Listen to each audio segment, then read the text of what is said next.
وہ میرا بیٹا ہے، میرا، میں اسے حاصل کر کے رہوں گی۔ جمیلہ داؤد سے ملاقات کے بعد اسے ایک ضد سی ہو گئی تھی، اب اسے اپنا بیٹا چاہیے، اس کی زندگی میں اپنا وجود چاہیے، اس کی محبت میں اپنا حصہ چاہیے۔ وہ کوئی چیز یا ایوارڈ نہیں ہے جسے تم جیت سکو۔ آواز کمرے میں گونج کر رہ کے اس کا وجود ساکت ہوا۔ کامیابی کی سیڑھی بھی نہیں جس پر قدم رکھ سکو۔ اس کی پلکیں لرز اٹھیں۔ کھوئی ہوئی ایسی شے بھی نہیں جسے سالوں بعد اون کر سکو۔ وہ بے جان ٹانگوں کے ساتھ نیچے بیٹھ گئی۔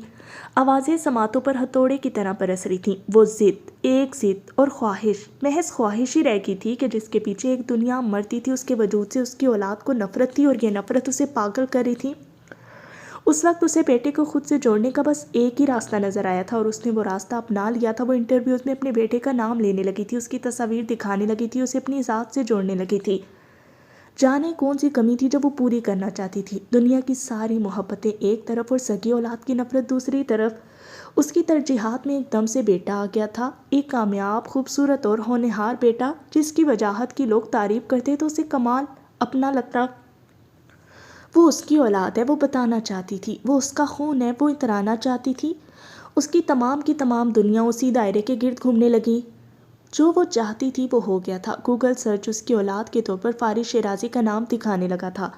وہ صرف ایک نام تھا جو نظر آتا تھا، بیٹا کہیں نہیں تھا۔ رشتے ایسے نہیں جوڑے جا سکتے، ایسے نہیں بنائے جا سکتے۔ نام کے ساتھ نام لکھ دینے سے کچھ نہیں ہوتا، کچھ نہیں ہو سکتا تھا۔ جویریہ حبیب اس کی آواز سن کر دروازے پر دستک دیتی اندر آئی تھی۔ اس نے ترتیب و نفاست سے سجے اپنے اس کمرے کا ایک بار پھر حشر بگاڑ دیا تھا۔ وہ ایک بار پھر اس حالت میں تھی کہ ہر ایک چیز کو تہس نہس کر دینا چاہتی تھی۔ اس نے کہا، وہ مجھے نہیں جانتا، میرے بیٹے نے کہا۔ فارس کا چہرہ آنکھوں میں آ گیا تھا، اس کی آواز گونج کر رہ گئی تھی۔ میم، سنبھالیں خود کو۔ پریشانی اور فکر مندی کے عالم میں جویریہ اس کے سامنے بیٹھ گئی تھی۔ جویریہ، وہ میری اولاد ہے۔ سینے پر ہاتھ رکھ کے تاکیدی انداز اپنایا، جیسے یقین دلانا چاہ رہی ہو۔ میرا بیٹا، میرا خون ہے وہ۔ اس کے انکار کرنے سے یہ حقیقت تو نہیں بدلے گی، کبھی نہیں بدلے گی، بالکل بھی نہیں۔ نفی میں سر ہلانے لگی جویریہ اسے سہارا دیتے اٹھا رہی تھی۔ کبھی کبھی اس کی میڈم کی حالت ایسی ہو جاتی تھی، وہ ڈپریشن کی مریضہ تھیں۔ وہ سائیکیٹرسٹ کے پاس ہر ہفتے جاتی تھیں، ادویات پر زندگی گزر رہی تھی، ادویات سے ہی نیند لے رہی تھیں۔ جانے اس طرح اچانک انہیں کیا ہو جاتا تھا۔ وہ بھری دنیا کے سامنے کچھ اور ہوتی تھی، تنہائی میں کچھ اور۔ جویریہ تعصب سے اسے دیکھ کر رہ گئی تھی۔ وہ آپ سے نہیں ملنا چاہتا، آپ اس بات کو چھوڑ کیوں نہیں دیتی؟ مجھے تنہائی کا احساس ہوتا ہے، میرے خیال سے مجھے حبیب سے بات کرنی چاہیے۔ میں عیسیٰ کو اپنے پاس بلا لیتی ہوں۔ ہاں، یہ ٹھیک رہے گا۔ فارس نہیں، عیسیٰ تو ہے۔ اٹھ کر عجلت میں اپنا موبائل اٹھا لیا۔ میم، جویریہ کے لب ہلے۔ منصور سے کہتی ہوں، وہی سب مینیج کرے گا۔ میم، عیسیٰ مر چکا ہے۔ موبائل فون کان سے لگائے اپنے تمام تر جوش کے ساتھ وہ ایک دم سے ساکت ہوئی۔ موبائل کان سے لگائے چند لمحوں تک کھڑی رہی، آنکھوں میں تفکرات کی پرچھائیاں لہرائیں، پیشانی پر ہاتھ رکھ کر خود پر حیران ہوئی کہ وہ کیسے بھول گئی۔ عیسیٰ کی وفات کو پورے 9 سال ہو چکے تھے۔ یہ بات اس کے ذہن سے کیسے نکل گئی؟ کیا ہوتا جا رہا ہے اسے؟ جویریہ حبیب کو اب کے بہت زیادہ تشویش ہونے لگی۔ اس مختصر عرصے میں یہ تیسری بار ہو رہا تھا کہ وہ عیسیٰ کو اس طرح سے یاد کر رہی تھی۔ عیسیٰ تو مر چکا ہے۔ زیر لب دہراتی نیچے بیٹھ گئی۔ 5 سال کا فارس، 3 سال کا عیسیٰ جب وہ انہیں چھوڑ کر گئی تھی۔ اسے پتہ نہیں کیوں خیال آیا اس کے بچے ابھی بہت چھوٹے ہیں۔ پیشانی مسل کر سر اٹھایا۔ کمرے کا منظر پھر سے بدل چکا تھا۔ اسے آس پاس بہت سے کھلونے بکھرے ہوئے دکھائی دیے۔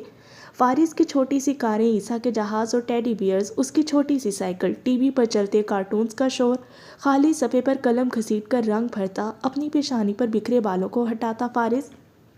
ماما، اس نے گردن موڑ کر پیچھے دیکھا، آواز کی سمت۔ وہ سفید شارٹس پر سیاہ شرٹ پہنے سیڑھیوں کی طرف بھاگا تھا، پھر وہ اس کی ٹانگوں سے لپٹ گیا۔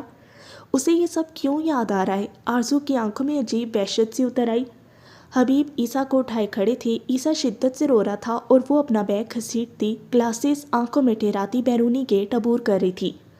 طلاق ہو گئی، رشتہ ختم، تعلق ختم، سب ختم۔ آپ کو آرام کی ضرورت ہے، آپ سو جائیں، جویریہ حبیب کہہ رہی تھی، مگر وہ اپنے بچوں کو دیکھ رہی تھی۔ عیسیٰ کاٹ میں تھا، فارس اس کی گود میں بیٹھا باتیں کر رہا تھا۔ اس کی چھوٹی چھوٹی باتیں عجیب سا سکون رگوں پہ میں سرایت کرتا ہوا محسوس ہو رہا تھا۔ اس نے بیبی کاٹ کی طرف ہاتھ بڑھایا تو عیسیٰ وہاں نہیں تھا۔ فارس کی آواز ایک دم سے ختم ہوگی۔ فارس، آواز کے تعاقب میں وہ قدم اٹھاتی دوسرے کمرے تک گئی اور پتھرا کر رکی۔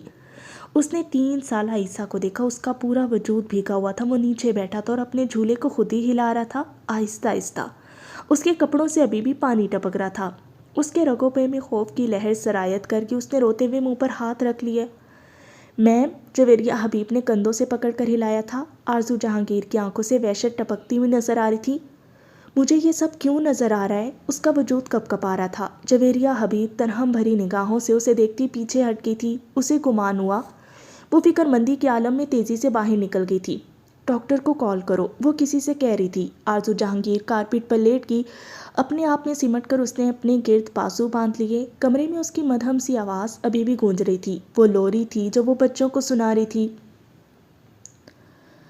فارس، ذرا زین کو پکڑو، جلدی سے پکڑو، بیٹھے بیٹھے چیخی۔ وہ کپڑے بدل کر ڈریسنگ روم سے نکلا تھا، تعصب سے اسے دیکھ کر رہ گیا، باہر جا کر اپنے ولی عہد کو پکڑ کر لے آیا۔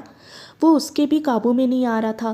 جب سے اس نے چلنا شروع کیا تھا تو تب سے یہی حالات تھے۔ جنت ریان کے کپڑے بدل کر مڑی تو فارس نے اسے اس کے حوالے کیا۔ وہ ایک دم سے چیخنے لگا، چاہتا تھا کہ اسے فرش پر چھوڑ دیا جائے اور وہ جس طرح مرضی چاہے چیزوں کو چھیڑے۔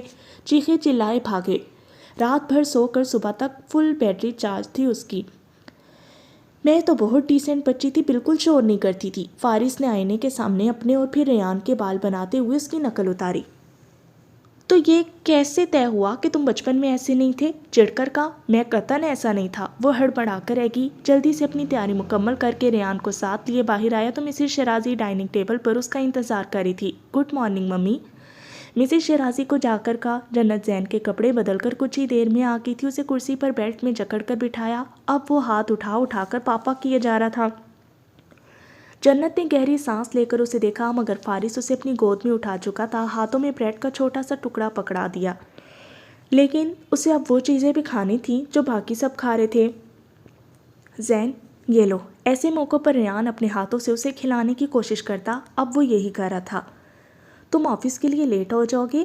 جنت نے زین کو فارس سے لے لیا، اسے سیریلیک کھلانے لگی۔ ناشتے کی میز پر کافی رونق لگی ہوئی تھی۔ جمیلہ داؤد مسکراتے ہوئے ریان کی باتیں سنتی رہی۔ ناشتے کے بعد وہ اسے باہر سی آف کرنے کے لیے گئے اور واپسی پر وہ اسے دروازے پر منتظر نظر آئے۔ کپڑے بدل کر اس نے کچھ وقت بچوں کے ساتھ گزارا، پھر جمیلہ داؤد کے اسٹوڈیو میں چلا گیا۔ جنت بھی وہیں تھی۔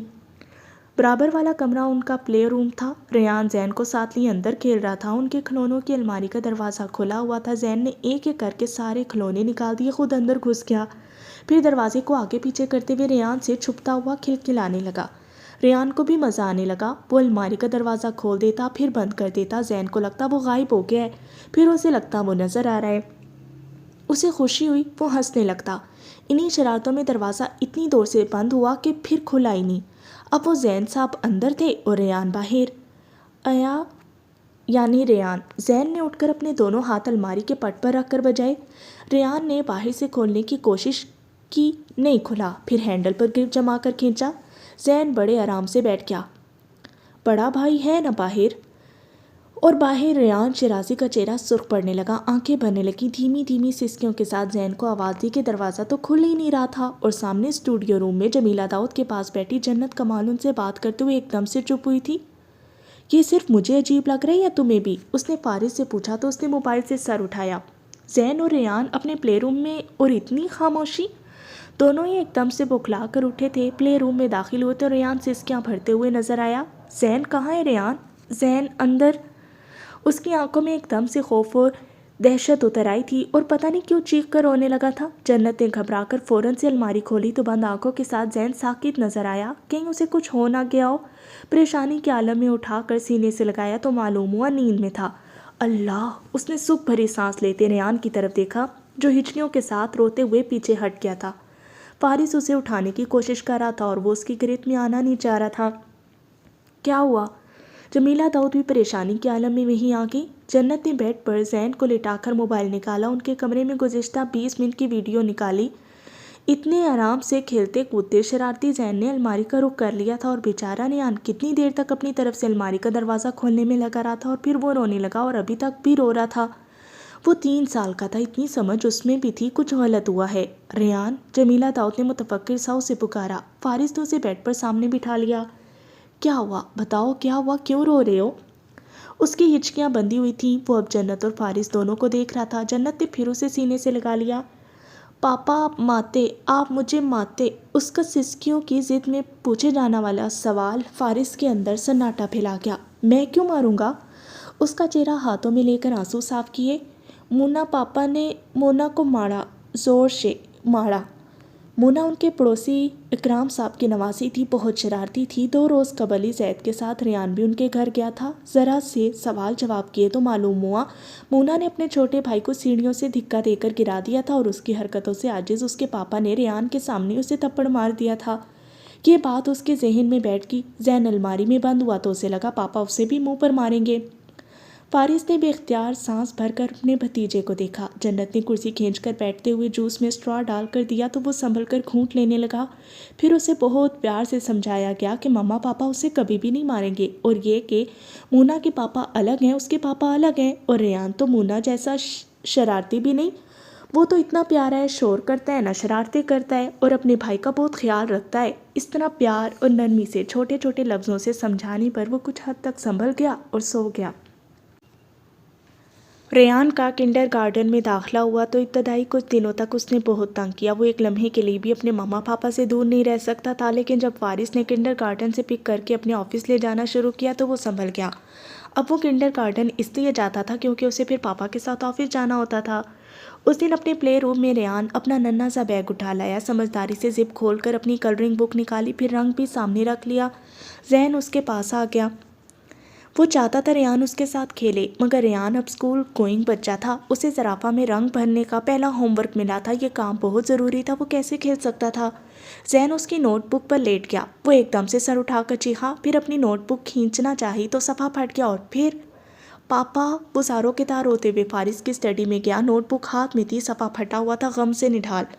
فارس اپنی لیگل ٹیم سے معذرت کرتے ہوئے اسے اٹھائے باہر آ گیا۔ اس نے روتے سے سکتے زین کی پوری کارستانی سنائی، اپنی نوٹ بک دکھائی، اس کے آنسو صاف کرتے، دلاسا دیتے۔ وہ واپس ان کے کمرے میں آیا تو زین صاحب ندارت تھے۔ فارس نے اس کو نیچے اتار کر کھلونوں کی الماری کھولی، پھر بیڈ کے پاس آ کھڑا ہوا، جھک کر فرش کے ساتھ لگ کر دیکھا تو وہ بگڑے تیوروں کے ساتھ خفا خفا سا دیوار کی طرف رخ کیے لیٹا تھا۔ اب اس نے تو نوٹ بک نہیں پھاڑی تھی، وہ تو نوٹ بک پر صرف لیٹا تھا۔ زین، باہر آؤ۔ خاموشی۔ زین، لہجہ ذرا سا سخت، مگر خاموشی۔ میں 3 تک گنوں گا، اگر تم باہر نہ آئے تو پنشمنٹ ملے گی۔ آنکھیں رگڑتے سے سکتے ریان نے ذرا سا گھبرا کر فارس کو دیکھا۔ 1۔ اس کا ننھا سا دل دھڑکا کہ زین کو پنشمنٹ ملے گی۔ اپنا غصہ اور ناراضگی بھول گیا۔ بیڈ کے پاس گھٹنے ٹکا کر فرش سے گال مس کر کے ہاتھ پھیلا کر اسے پکارا، زین بھائی آؤ، باہر آؤ۔ اسے پیار سے اور بڑوں کے سے انداز میں پکارا، پھر خود بھی فرش کے ساتھ لگ کر بیڈ کے نیچے چلا گیا۔ فارس نے گہری سانس لے کر پیشانی مسلی۔ ہر دوسرے دن اسے ان کی ناراضگی اور محبت کا عملی مظاہرہ دیکھنے کو ملتا تھا۔ زین! فارس نے اپنا ہاتھ بڑھا کر اس کا پیر پکڑ کر کھینچا تو وہ شور کرنے لگا۔ وہ رونا چاہتا تھا، لیکن جس طرح فارس نے اسے کھینچ کر باہر نکالا تو اسے بہت مزہ آیا۔ فارس نے بازوؤں سے پکڑ کر مصنوعی خفگی سے جھنجھوڑا تو کھلکھلا اٹھا، لیکن سزا اسے بہرحال جھیلنی پڑی۔ پھر اس نے جنت کو جا کر شکایت لگائی، اپنی دادوں کو زوفشاں کے ساتھ اپنے دل عزیز اشکا کو بھی۔ پاپا! نام لے کر پھر کچھ اشارے کرتا اور غیر مفہوم سی آوازیں اور لفظوں میں بتاتا۔ وہ ٹھیک سے بول نہیں سکتا تھا، لیکن سب کو سمجھ آ رہا تھا وہ کہنا کیا چاہ رہا ہے۔ آئندہ میرے بیٹے کو کچھ کہا تو اچھا نہیں ہوگا۔ جمیلہ داؤد نے اسے سینے سے لگا کر فارس کو خفگی بھرے انداز میں ڈانٹا تو وہ مسکراتے ہوئے سر جھکا گیا۔ دبیز تاریکی میں فلیش لائٹ کی تیز روشنی آدھی کھلتی بند ہوتی آنکھوں پر پڑی تو کچھ اذیت سے میج کراس نے اپنا سر جھکا لیا تھا۔ وہ جس کرسی پر بیٹھا تھا اس کے پیچھے ہاتھ سختی سے بندھے ہوئے تھے۔ فرینکفرٹ کی طویل القامت زیر تعمیر عمارت کی کچھ 6 یا 7ویں منزل ہوگی۔ دائیں طرف پلر سے آگے تاریک شہر کے دامن میں فلک بوز عمارتوں پر جلتی بجھتی اور ٹھہری ہوئی کئی روشنیاں اور رنگ تھے نقطوں کی صورت۔ پیشانی سے گال تک بہتی ہوئی خون کی دھار اب کالر پر رنگ چھوڑی تھی۔ سیاہ فام نے 2-3 بار فلیش لائٹ چمکا کر بند کر دی۔ اکلوتا بلب جو سر پر تھا روشن ہو گیا۔ وہ 3 لوگ تھے، ان میں ایک سیاہ فام تھا، ہٹا کٹا سا، اور باقی 2 لڑکے۔ اس نے باری باری تینوں کی شکل دیکھی۔ 2 کا چہرہ تو بالکل سوجا ہوا تھا، تیسرے والے کی کچھ بچت ہو گئی تھی، وہ بس لنگڑا کر چل رہا تھا۔ تینوں بالکل الرٹ اور محتاط ہو کر اسے گھیرے کھڑے تھے۔ ایک نے تو باقاعدہ گن بھی تان رکھی تھی۔ کیا یار مل بیٹھ کر آرام سے مسئلہ حل کر لیتے ہیں؟ لہجہ دوستانہ تھا۔ موجودہ صورتحال کا اثر تاثرات پر تھا، نہ ہی چہرے پر۔ یکایک فون بج اٹھا۔ کال ریسیو کر کے کسی کو راہیم آفاق کی خبر پہنچائے گی۔ دوسری طرف سے انہیں ایک حکم دیا گیا۔ سیاہ فام نے ایک نظر اسے دیکھا، پھر باقی 2 ساتھیوں کو۔ بات ختم کر کے اس نے اپنے 2 ساتھیوں کو سرگوشی میں کچھ کہا۔ ایک کو وہاں رکنا تھا اور بقیہ 2 باہر پہرے کا سوچ رہے تھے۔ تو کس کے حکم پر کام کر رہے ہو تم لوگ؟ ہنری کے، فیصل یا پھر سلیمان نے بھیجا ہے؟ تینوں نے سوال سنا، جواب نہیں دیا۔ وہ سمجھ گیا اس کے ساتھ بات چیت سے انہیں روکا گیا ہے۔ وہ اب ان کے چہروں کے تاثرات پڑھ رہا تھا۔ فیصل کا کام لگتا ہے، مجھے یقیناً اس نے ہائر کیا ہوگا تم لوگوں کو۔ اپنی طرف سے اندازہ لگا کر مطمئن انداز میں سر کو دائیں بائیں جنبش دی۔ کیا فیصل نے تم تینوں کو بتایا وہ کس کے لیے کام کرتا ہے، یا اس نے مجھے پکڑنے کا کیوں کہا؟ اپنا منہ بند رکھو ورنہ گولی سے تمہارا بھیجا اڑا دوں گا۔ کرخت لہجے میں دھمکی دے کر سیاہ فام نے پلر کے پاس رک کر نیچے ویران سی سڑک پر دور تک کسی گاڑی کے نشان ڈھونڈنا چاہے۔ اڑا دینا، گولی بھی چلا لینا، لیکن پہلے اپنی فکر کرو، یہاں سے آج تم 3 بھی زندہ بچ کر نکلنے والے نہیں ہو۔ بے پرواہ سے لہجے میں کہہ کر اس نے اپنا سر جھٹکا۔ تم ہماری گرفت سے بچ کر نہیں نکل سکتے۔ سیاہ فام کی غراہٹ اس کے قریب سے گونجی تھی۔ کس نے کہا میں نکلنا چاہتا ہوں؟ مجھے ویسے بھی پرواہ نہیں، تم لوگ مجھے ہنری کے حوالے کرتے ہو یا فیصل کے؟ تینوں نے نہ سمجھی کے عالم میں ایک دوسرے کی شکل دیکھی تھی۔ یہ تو طے ہے کہ وہ میری جان نہیں لیں گے، کیوں؟ لیکن تمہارے ساتھ جو سلوک کریں گے اس کی فکر ہو رہی ہے مجھے۔ اس کی مسکراہٹ ایک دم سے گہری ہو گئی تھی، آنکھوں کا تاثر عجیب سی پوری اسراریت میں ڈھل گیا۔ کہنا کیا چاہ رہے ہو تم؟ جس نے پستول تانی تھی سوال بھی اسی نے کیا۔ وہ بھول گیا تھا کچھ دیر پہلے تک فون پر اسے راہیم آفاق سے کوئی بھی بات نہ کرنے کا حکم دیا گیا تھا۔ یہی کہ مجھے پکڑ کر تم تینوں نے اپنی زندگی خطرے میں ڈال دی ہے۔ بات واضح نہیں تھی، سمجھ سے باہر ہوگی۔ تمہیں ہم بے وقوف لگتے ہیں؟ اس نے پورے یقین کے ساتھ اس بات میں سر کو جنبش دی، اس سے پہلے کہ سیاہ فام غصے میں اسے ایک اور موقع رسید کرتا کہ وہ ایک دم سے چیخ اٹھا، رکو 1 سیکنڈ، بات تو سن لو میری۔ سیاہ فام نے رک کر اسے گریبان سے دبوچ لیا۔ اس نے بھی سسپینس کی انتہا کرتے ہوئے فر بولنا شروع کر دیا۔ وہ راہیم آفاق تھا، ایک ہیکر تھا۔ اسے فیصل کے باس نے 6 ماہ پہلے گھر کا سیکیورٹی سسٹم ڈیزائن کرنے کے لیے ہائر کیا تھا۔ لائبریری میں ایک خفیہ دروازہ کسی کتاب کو حرکت دینے پر کھلتا تھا اور وہ کتاب باس کے بیڈ روم میں رکھی گئی تھی۔ اس کے عالی شان گھر کے وسط میں ایک باغ تھا۔ اس باغ میں بیری کے درخت کے نیچے 4 لاشیں دفن تھیں۔ ایک تو اس کی معشوقہ تھی، دوسرا اس کا کوئی قریبی دوست تھا اور بقیہ 2 لاشوں کا اسے علم نہیں تھا۔ پھر اس نے بتایا کہ وہ کتنا مجبور اور غریب تھا اور اس کی ماں بیمار تھی اور علاج کے لیے پیسے چاہیے تھے اور اسے نہ چاہتے ہوئے یہ کام کرنا پڑا۔ اس نے تفصیل سے بتایا کیسے وہ اس گھر میں کیا اور کیسے ان کی ڈیلی اور کیسے وہ حقیقت منکشف ہو جانے پر اسے جان سے مارنا چاہتے تھے۔ کہانی سنانے کا انداز اتنا متاثر کن تھا کہ وہ دم سادے اسے سنتے گئے۔ اس نے پاس ورڈ سے لے کر سیب، خفیہ دروازے اور چھپے ہوئے کسی تہہ خانے تک کی معلومات انہیں بتا دی تھیں۔ کچھ ایسے رازوں سے پردہ ہٹا دیا جس سے آنکھوں میں دہشت آ گئی، اور کچھ ایسے کارناموں سے بھی آگاہ کر دیا جو خطرے سے خالی نہیں تھے۔ اور وہ تینوں اپنے کلائنٹ کی ہر معلومات سے بے خبر اسے صدمے سے تکے جا رہے تھے۔ کیا وہ اتنے خطرناک آدمی کے لیے کام کر رہے ہیں؟ سماعت پر یقین نہیں آیا کہ جس نے ہائر کیا تھا خاصا معقول آدمی لگا تھا۔ ان سب باتوں کا ہم سے کیا لینا دینا؟ اکھڑ پن سی کرختگی سے سوال اچھالا گیا کہ انہیں بس ایک نوجوان کو پکڑ کر کسی کے حوالے کرنا تھا اور اپنی مطلوبہ رقم حاصل کرنی تھی، بات ختم۔ کیونکہ یہ راز مجھ تک ہے تو وہ میرے پیچھے ہیں۔ جب انہیں پتہ چلے گا تم لوگوں کو بھی میں نے سب کچھ بتا دیا تو وہ تو تمہیں بھی نہیں چھوڑیں گے۔ وہ ہنسا تھا اور ان تینوں کے پیروں سے زمین نکل گئی تھی۔ اتنی توجہ سے ساری باتیں سننے پر انہوں نے خود کو لعنت ملامت کی۔ کیا بکواس ہے یہ؟ کوئی بکواس نہیں، بس آنے دو انہیں۔ یہاں ایک نہیں 4 لاشیں گریں گی۔ ان کے سر پر بم پھوڑ کر مسکرایا۔ کوئی ٹینشن فکر سرے سے نہیں تھی۔ اچانک ہی گاڑی کے ٹائر چرچرائے۔ سیاہ فام نے جھک کر نیچے دیکھا تو وین سے کچھ سوٹیٹ بوٹیٹ لوگ نکلتے نظر آئے۔ تعداد میں وہ 6 تھے۔ اسے زندگی میں پہلی بار سچ مچ میں خطرے کا احساس ہوا۔ کام بس چھوٹا سا تھا، اسے راہیم آفاق کو زندہ سلامت ان کے حوالے کر کے اپنا معاوضہ لینا تھا اور پھر اپنے وہ 2 ساتھیوں کے ساتھ یہاں سے چلتے بننا تھا۔ لیکن جو خوفناک نقشہ راہیم آفاق نے کھینچا تھا اسے مد نظر رکھتے ہوئے اب اسے ایک دم سے یہ سب بہت مشکل لگنے لگا تھا۔ نہ اس نے کبھی اپنے ہاتھ خون سے رنگے تھے، نہ وہ یہاں کسی اور کو رنگنے دے سکتا تھا۔ برو، میں نے بولا بھی تھا یہ کام ہمارے بس کا نہیں ہے۔ سرخ جیکٹ والا لڑکا گھبرا گیا۔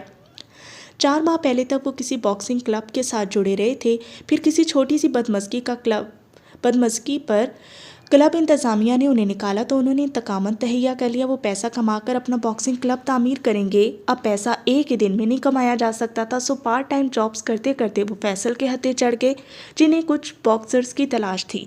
کام آسان تھا کہ کسی لڑکے کو پکڑ کر ان کے حوالے کرنا تھا اور بدلے میں وہ انہیں معقول رقم آفر کر رہے تھے، اور اب جب سارا کام ہو چکا تھا تو انہیں اپنی زندگی خطرے میں پڑتی ہوئی نظر آنے لگی۔ آنے دو انہیں، بالکل آنے دو انہیں، رحیم آپا گنگنا رہا تھا۔ تم نے ہمیں کچھ نہیں بتایا ہے۔ $20,000 کی رقم آنکھوں میں لہرائی تو وہ غرایا۔ سب بتا دیے اور ان کے سامنے بھی بتاؤں گا، بار بار دہراؤں گا۔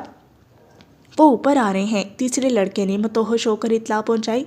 اس سے پہلے کہ کوئی کچھ کہتا، سیاہ فام نے اشتعال میں پستول کا بٹ اس کے سر پر دے مارا تھا۔ شدید ضرب سے رحیم کا سر گھوم کر رہ گیا۔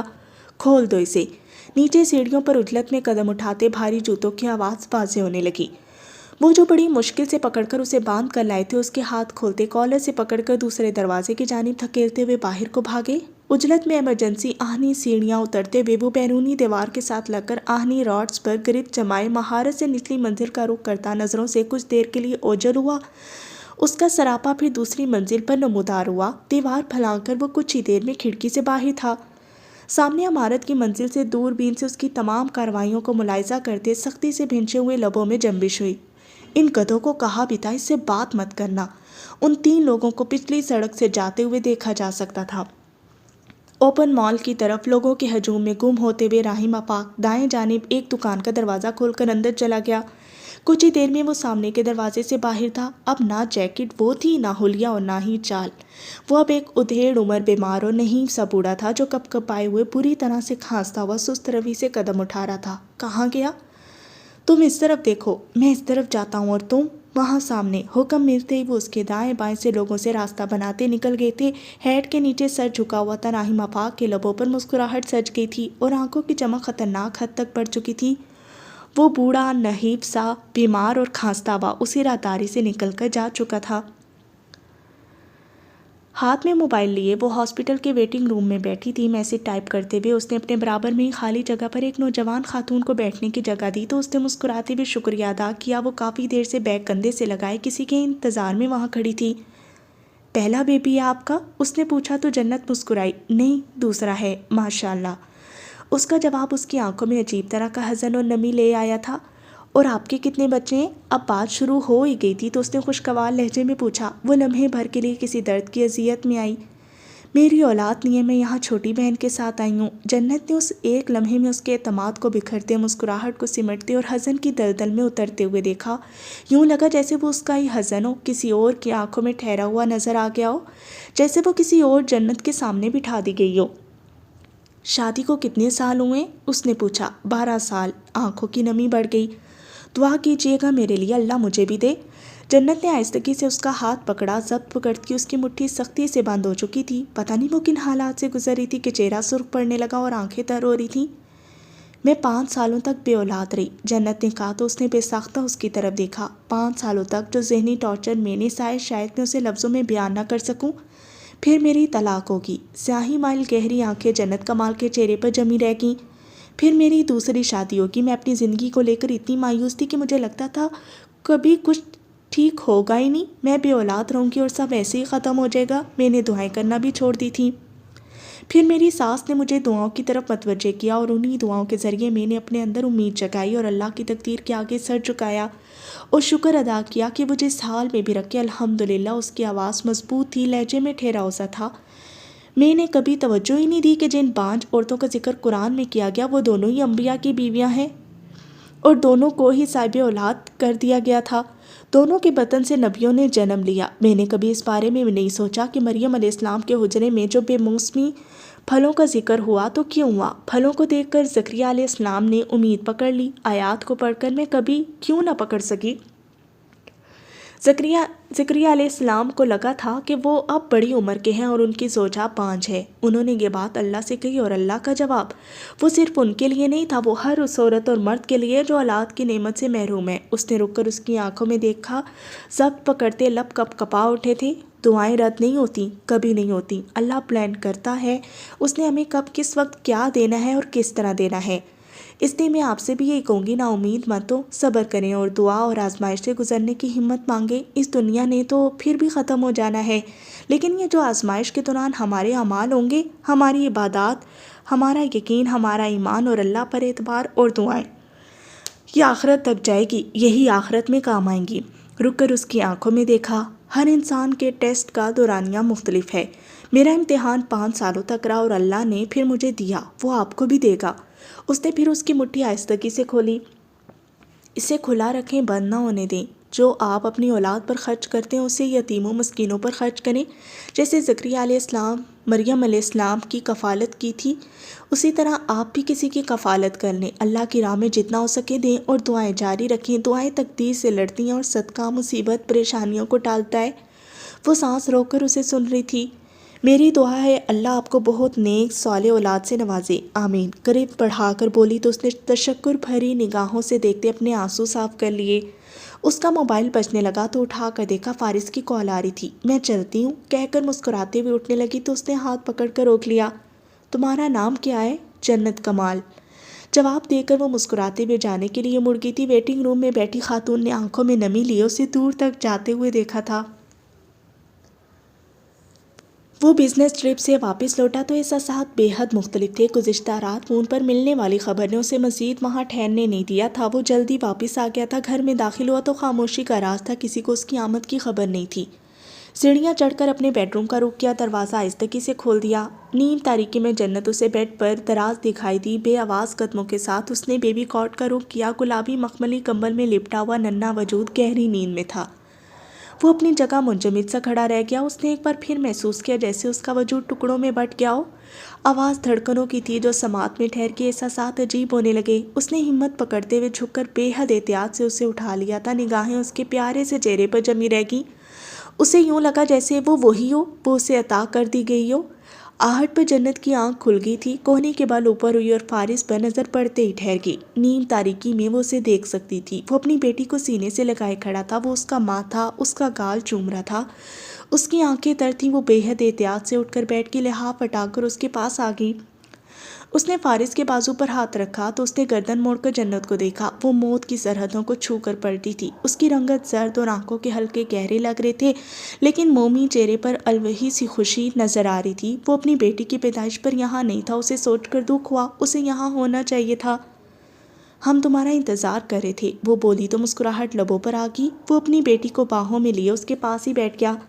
جنت کا دانا ہاتھ اس کے ہاتھ میں تھا۔ وہ دونوں ہی اب اسے دیکھ رہے تھے۔ وہ مندی مندی آنکھیں کھولے ہوئے تھی، لبوں کو جنبش دیتے دیکھنے کی کوشش کر رہی تھی۔ مٹھیاں بھینچی ہوئی تھیں۔ گلابی لباس اس کی اپنی رنگت سے میچ کر رہا تھا۔ وہ انگوٹھے سے اس کے گال کو چھوتے ہوئے اب اس سے بات کر رہا تھا۔ زین کا نام میں نے رکھا تھا، اس کا نام تم رکھو گے؟ وہ کندھے سے گال مس کیے بہت نرمی سے بولی۔ کیا رکھنا چاہیے؟ جو تم اپنی پہلی بیٹی کا رکھنا چاہتے تھی، آہستگی سے کہتے ہوئے اس نے فارس کے بازو پر اپنی گرفت مضبوط کر لی۔ میں اس کا نام جنہ رکھنا چاہتا تھا۔ لمحے بھر کے لیے جنت کمال کی دھڑکنیں تھم گئیں۔ آنکھوں میں محبت کی نرمی لیے اس نے فارس کو دیکھا۔ وہ اس کا نام تھا، چھوٹا سا ایک لفظ جو اس کی پہچان بنا تھا اور وہ اسے کبھی بھی بھلا نہیں سکا تھا۔ ماں اور بیٹی کا ایک سا نام؟ بالکل۔ کیا خیال ہے؟ فارس نے پوچھا تو وہ مسکرائی۔ مجھے زین کا نام پھر فارس رکھنا چاہیے تھا۔ وہ ہنس دیا۔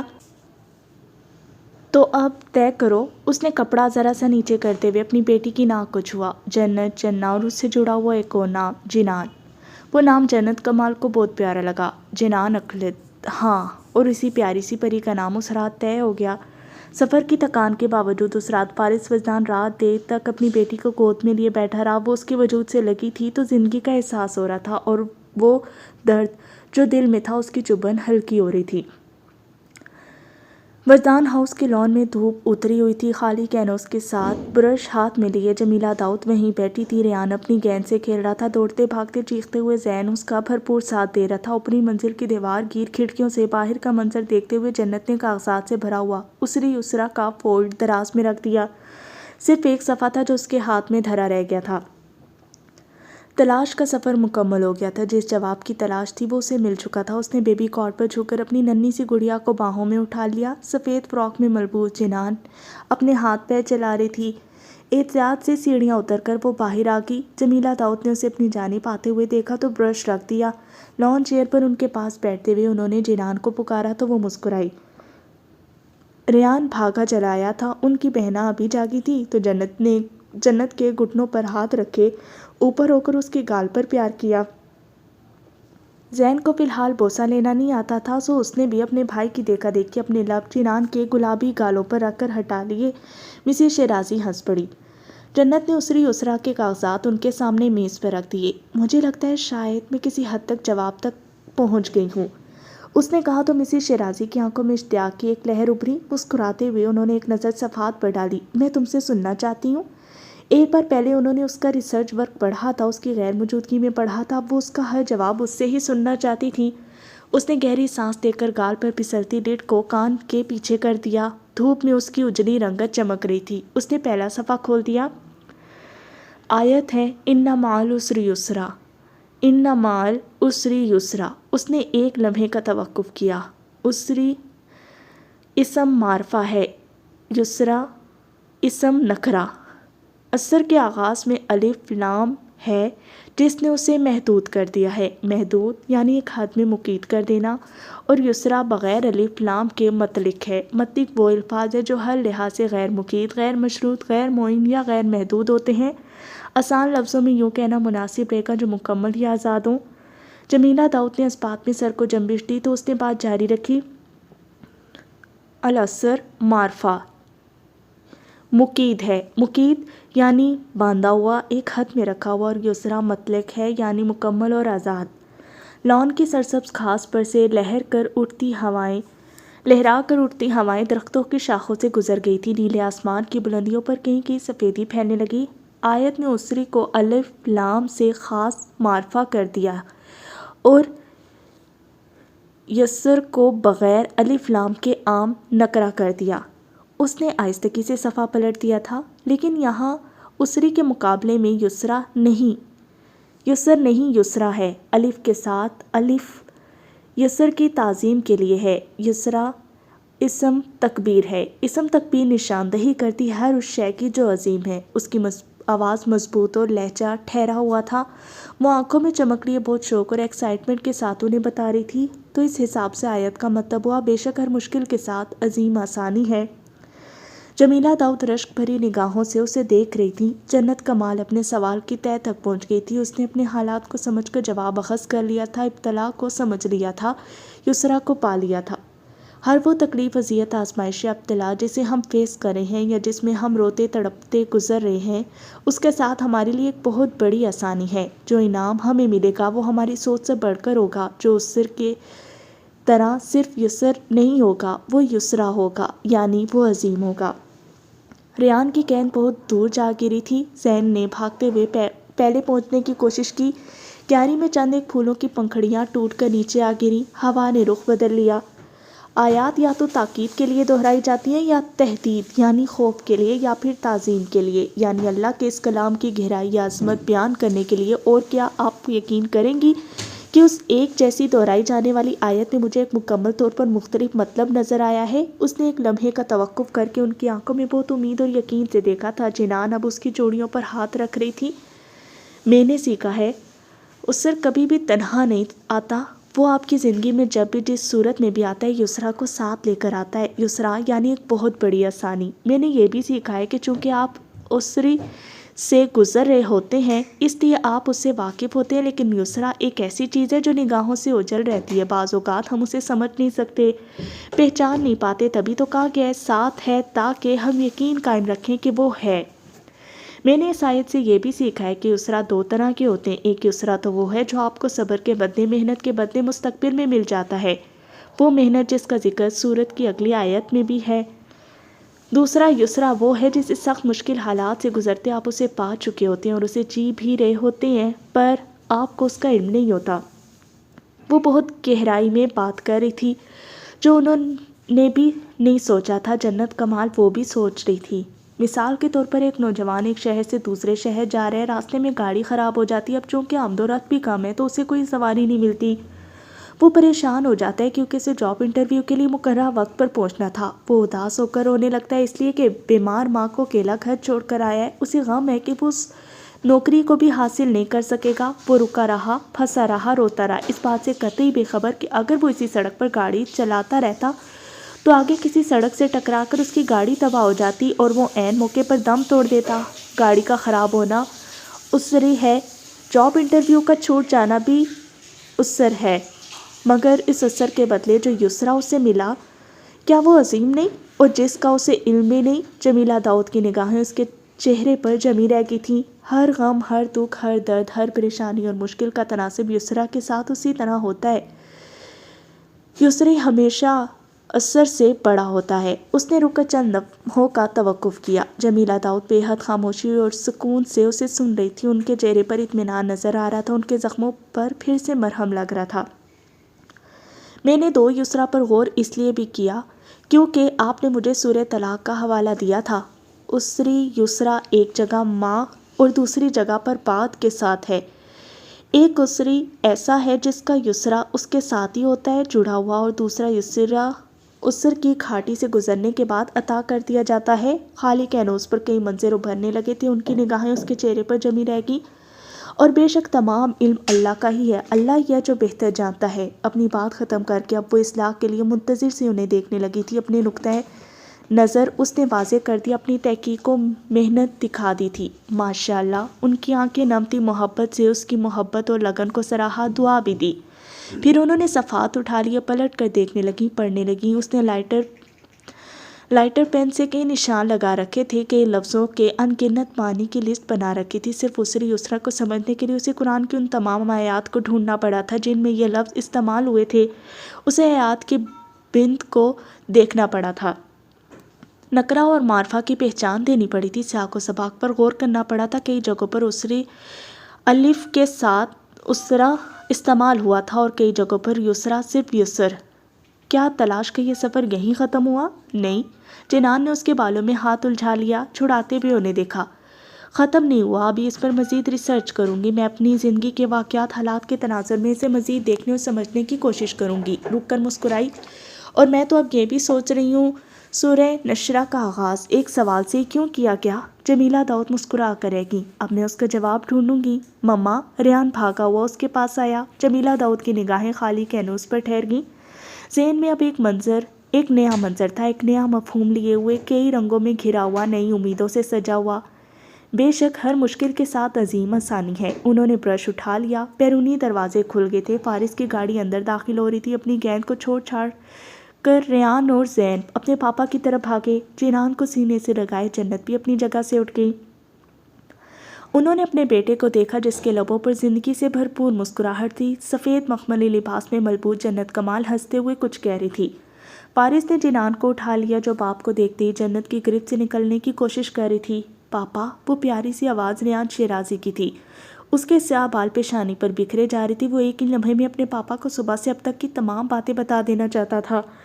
اس کا چہرہ کھلا ہوا تھا، اس کی آنکھیں روشن ہو رہی تھیں۔ انہوں نے نم آنکھوں سے زندگی سے بھرپور اس منظر کو دیکھا، ان کڑی آزمائشوں کو سوچا، مشکلات سے گھرے وقتوں کو کھوجا، وہ آنسوؤں سے بھرے لمحے، وہ دعاؤں سے گھرے ہوئے سجدے اور تڑپ لیے ہوئے ندائیں۔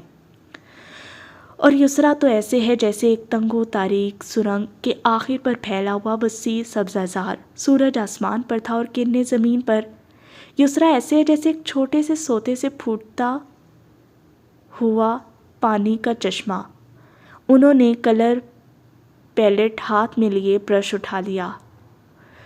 اسر مرض ہے تو یسریٰ ایک عظیم شفا، اسر زخم ہے تو یسریٰ ایک عظیم مرہم، اسر صبر ہے تو یسریٰ ایک عظیم اجر، اسر آنسو ہے تو یسریٰ عظیم فرح، اسر محرومی ہے تو یسریٰ اللہ کی عظیم عطا۔ سفید کینوس پر رنگ بکھرنے لگے تھے، ایک نیا منظر تخلیق کے مراحل سے گزرنے لگا تھا۔ وہ آغاز تھا جسے وہ دیکھ رہی تھی، وہ ابتدا تھی جسے وہ سن رہی تھی۔ نام اللہ کا تھا، صرف اس کا ہی تھا۔ وہی مجیب، وہی خالق، وہی رازق اور وہی مالک ہے جس نے احاطہ کر رکھا اپنی مخلوق کا، ان کی دعاؤں اور اعمال کا، ان کے یقین اور ایمان کا۔ بے شک ہر مشکل کے ساتھ عظیم آسانی ہے۔ ہوائیں تیز چلنے لگی تھیں، آسمان پر بادل پھیل رہے تھے، دھرتی پر املتاس کے درختوں سے سنہری بارش ہونے لگی۔ صفحے پلٹ دیے گئے تھے اور قلم اٹھا لیا گیا تھا ایک نئی حقائق کے لیے جو وقت کے کسی اور دائرے پر ابھرنے والی تھی۔ ختم شد۔